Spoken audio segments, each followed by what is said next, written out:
Well, I got a call from a very distressed lady. Is this Ollie? Ollie the octopus, the private eye? I said, yes. Yes, how can I help? She said, well, my, my house has been stolen. My whole house. I said, oh, that's very strange. Is it, is it like a mobile house or an RV or something? No, it's a regular single family house in Roland Park, and it's just I just pulled up, and it's not here. It's just a hole in the ground. A hole in the ground, perfectly in the shape of the house, but not gone. And I mean, I like my house and all, but what's really important to me in there's a painting, there's a picture, and I inherited it from my grandfather, and it's this beautiful painting of St. Louis, and it's just the most special thing in the world to me, and it's gone with the house, I have to assume. And I just don't understand it. How do you take a whole house? How do you take a whole house? It's like it was just deleted out of the world. I said, I don't know, but I'm free now. I can come and see what we can figure out. So Ollie got a taxi and went over there. It wasn't that far from his house, from his apartment. And the taxi dropped him off. He saw the property was up on a little bit of a hillside from the sidewalk. And from the sidewalk, it looked like there was just, an empty lot. But as Ollie walked up, he could see the sidewalk leading from the driveway to the house. And as he walked up the driveway, the lady was there, just staring and with her hands over her mouth. And then Ollie could see the hole. It was very strange. And the hedges were still there. Even the last step before you got onto the front entry portico, that was there. But it was like the house itself had just been sliced out of the world. I said, hi, I'm Ollie. Yes, thank you for coming. Have you ever seen anything like this? Why would you, how would you, I don't understand any of this, Ollie. I said, yeah, it's going to be okay. I'm here. I'm going to help. There's usually some sort of, well, not always rational explanation, but there's usually some sort of explanation we can find. Have you been over to look inside yet? No, I haven't had the heart. All right, I'm going to go over there and take a look. So Ollie walked over there, walked up the sidewalk like he was going to the house, except, of course, the house was gone. And he got to that step, and he leaned over. And yeah, he could see all the way down into the dirt. Even the foundation was gone. He could see some plumbing coming in from the city, the sewer line and the water line and the gas line. And he could see the dirt. Everything was all squared off like it would be in a foundation, but there's no foundation. Ollie thought, well, maybe I'll climb down in there and see what I can see. So he gingerly reached down with one of his arms to climb down into the hole, and he was very surprised because his arm stopped short. He couldn't reach into the hole. There was something there. Something right where the step would be, if the step were there. Ollie prodded it gently with his arm. It felt solid. It felt like the portico entryway he was told to expect would be there. So he put some weight on it. And it held. And he put some more weight on it. It held. Took a deep breath, and he put all of his self up onto it. And there he was, floating in the midair, above the start of this hole. He called over to the lady and said, ma'am? And she looked up. She said, oh, you're floating? No, I understand even less than I did before. I said, yeah, I'm not quite sure what's going on here, but I'm going to kind of feel around and see what I can see. Are there columns on this little entryway portico? I said, yes. Yes, at the ends.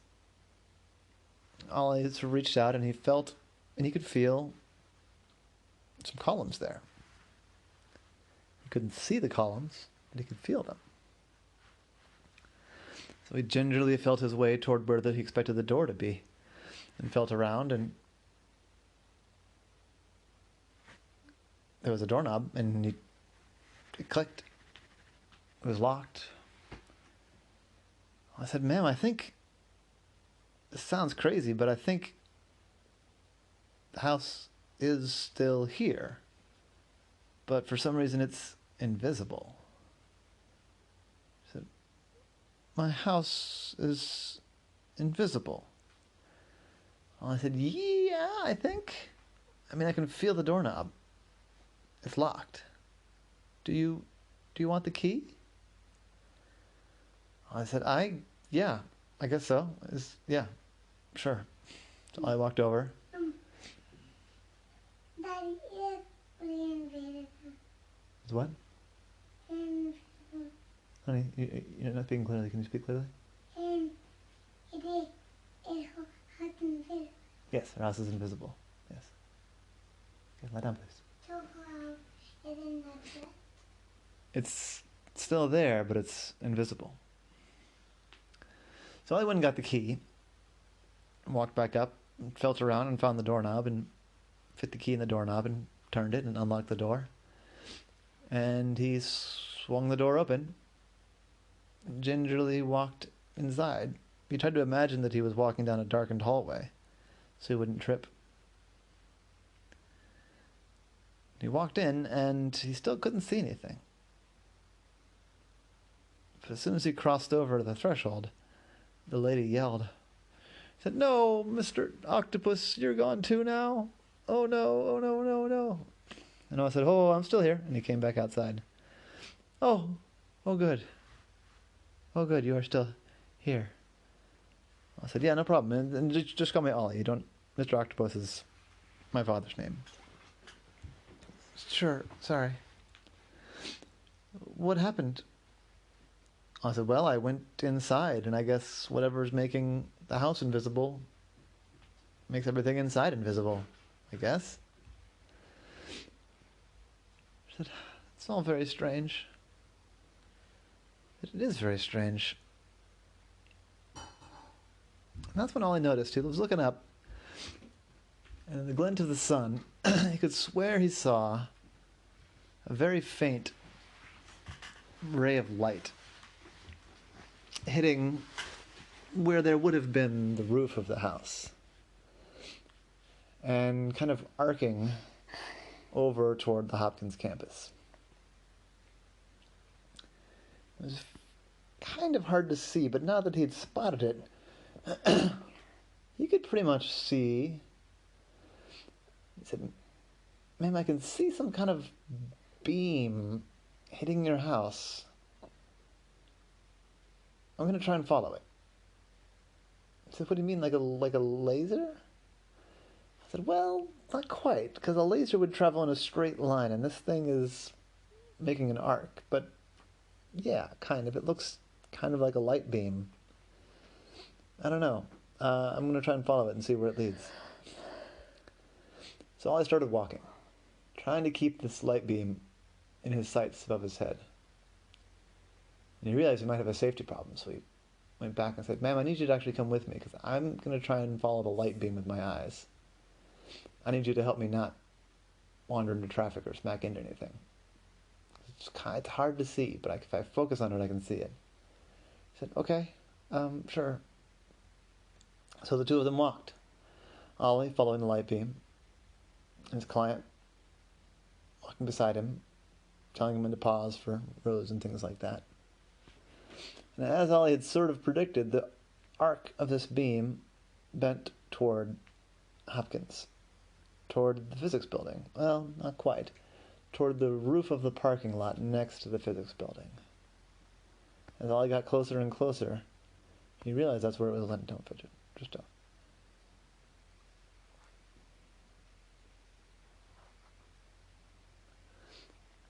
And there he saw. Seriously, don't nod. Obey. Some strange machine, and a very distracted pair of scientists looking at it. They didn't even notice Ollie and the lady walking up. They were busy taking measurements and adjusting things and looking carefully at the machines. I was like, just stop. Don't nod at me. Stop. You say you're going to do something, and you don't. That's lying.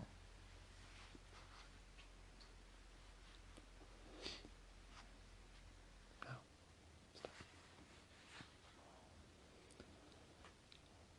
Ollie, when they were about, I don't know, 10 feet away, cleared his throat to get their attention. Excuse me. Pardon me. Oh, yes. How can I help you? Yes, you're curious about the machine. I said, I am curious about the machine. I said, yeah, what are you doing here? I said, well, I can only tell you so much. It's secret research, but we are testing a device on a government contract. It could be very cool. We're very excited. It's new particle research. A very strange type of particle we've characterized. No, starting to characterize. We figured out how to generate it, I guess. And we're learning how to characterize it. I said, I'm going to go out on a limb here. Tell me if I'm wrong. But the particles mess with light. How did you know? Well, I don't know if you can quite see from your angle, but your machine is on. Easy. Oh, it's so bright. It's hard for me to tell. It's on. How do you know it's on? It's because it's putting out a beam of your particles. And the particles hit this lady's house. Oh, that's not great, but what do? What happens? Is the house okay? I said, well, as far as I can tell, the house is okay, but the thing is, the house is invisible. You're making some sort of invisibility ray.